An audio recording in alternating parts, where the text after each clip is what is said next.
రాష్ట్రంలో ఇప్పుడు వారు మంత్రిగా కొనసాగుతూ ఉన్నారు అధ్యక్ష.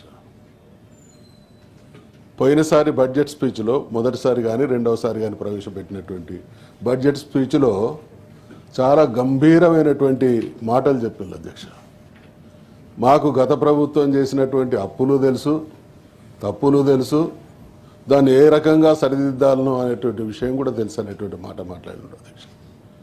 ఈరోజు మళ్ళీ ఇచ్చినటువంటి మాటను అమలు చేసేటువంటి క్రమంలో వారు అడిగినటువంటి ప్రశ్నకు ఎక్కడికో పోయి సమాధానం చెప్తా ఉన్నారు అధ్యక్ష.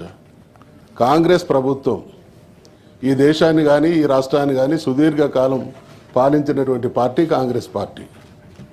నేను ప్రత్యక్ష సాక్షిని అధ్యక్ష. నేను ఒక కుల రిప్రజెంటేటివ్గా అనేక సందర్భాల్లో కాంగ్రెస్ ప్రభుత్వాలున్నప్పుడు, గతంలో ఇతర ప్రభుత్వాలున్నప్పుడు మా కుల సంఘ భవన నిర్మాణం కోసం 500 గజాల జాగిస్తే మేము చందాలు వేసుకొని బంగ్లాలు కట్టుకుంటామని దరఖాస్తులు ఇచ్చి దండాలు పెట్టినాం అధ్యక్ష.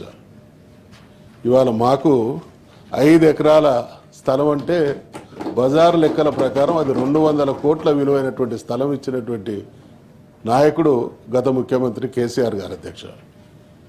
ఇవాళ అటువంటి బ్రహ్మాండమైనటువంటి పనులు చేస్తే దానికి నిధులు ఇచ్చి మీరే స్పష్టంగా మీ మేనిఫెస్టోలో చెప్పిండ్రు ప్రతి జిల్లా కేంద్రంలో భవనాలు కడతామని.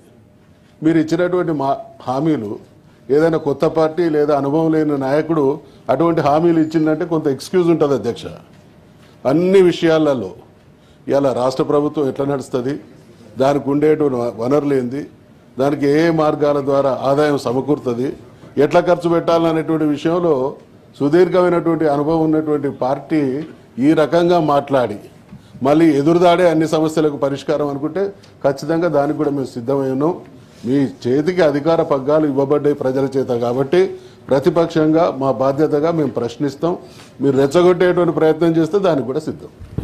ఆనరబుల్ మినిస్టర్, ప్రజలను ఆదుకునేటువంటి క్రమంలో సంక్షేమం కానీ ఇతరత్ర కార్యక్రమాలు చేస్తూ ఉంటుంది. అది ఎలక్టెడ్ బాడీ ప్రభుత్వం యొక్క విహిత ధర్మం.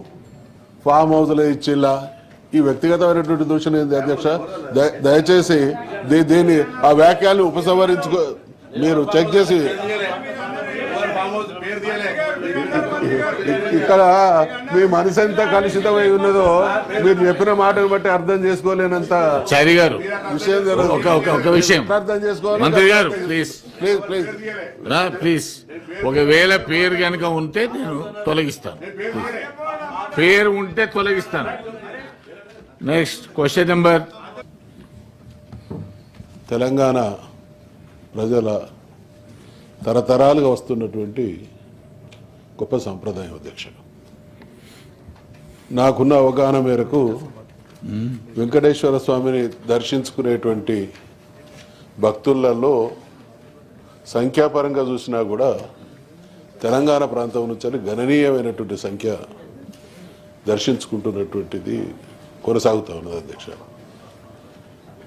తమరు ఇందాక చెప్పిండ్రు, చైర్మన్ గారు వచ్చినటువంటి సందర్భంలో వారి దృష్టికి తీసుకొచ్చినారు. 3 రోజుల కింద జరిగినటువంటి విషయాన్ని చెప్తున్నా అధ్యక్ష. నా లెటర్ తీసుకొని నాకు తెలిసినటువంటి వాళ్ళు తిరుపతికి పోతే నిరాకరించారు అధ్యక్ష. ఆ విషయంలో అక్కడ ఉన్నటువంటి గౌరవ మంత్రి గారికి నేను రిక్వెస్ట్ చేసిన, పర్సనల్గా ఫోన్ చేసి కూడా ఫలితం లేదు అధ్యక్ష. చైర్మన్ గారితో రిక్వెస్ట్ చేసిన, ఫలితం లేదు అధ్యక్ష. అంటే ఇంత నిర్లక్ష్యం, నిర్దయ, స్వామివారి పట్ల మనకున్నటువంటి ఆ ఆరాధనను వాళ్ళు అగౌరవపరిచే విధంగా వ్యవహరిస్తున్నటువంటి తీరు మాత్రం కరెక్ట్ కాదు అధ్యక్ష. రెండవది, పక్క రాష్ట్రం నిత్య జీవితంలో ఆంధ్ర రాష్ట్రానికి తెలంగాణ ప్రాంతానికి అనేక రకాలైనటువంటి అనుబంధాలు, సంబంధాలు కొనసాగుతున్నాయి అధ్యక్ష. మరి ఇటువంటి పరిస్థితులలో మీరు లెటర్ రాసిళ్ళు, రిక్వెస్ట్ చేసిళ్ళు, బహుశా తీవ్రమైనటువంటి ఒత్తిడి వస్తే తప్ప వాళ్ళు కన్సిడర్ చేసేటువంటి ఆలోచనతో ఉన్నట్టు కనబడతలేదు. కాబట్టి దయచేసి గౌరవ సభ్యులు, చట్టసభలకు సంబంధించినటువంటి సభ్యులు వాళ్ళ మీద విశ్వాసంతో ప్రజలు వస్తే ఒక ఉత్తరం ఇచ్చి దర్శనం చేయించుకోలేనటువంటి దుస్థితిలో మంత్రులుగా, చట్టసభల ప్రతినిధులుగా ఉండడం అనేది మన గౌరవానికి సంబంధించినటువంటి విషయం. కాబట్టి తప్పకుండా సీరియస్గా తీసుకోవాలని మనవి చేస్తాం. ప్రభాకర్ గారు.